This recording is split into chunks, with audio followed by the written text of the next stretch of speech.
आज हम पहुँचे हैं हुसैनी वाला बॉर्डर पर और यहाँ पर ये बॉर्डर है, इस तरफ पाकिस्तान है और इस तरफ हिंदुस्तान है।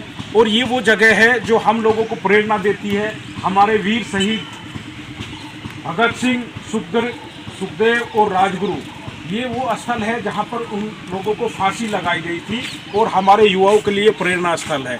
आप देख सकते हैं कि यहाँ पर भगत सिंह, सुखदेव और राजगुरु की फ़ोटो लगी हुई है और यहाँ पर लिखा हुआ है प्रेरणा स्थल, समाधि स्थल।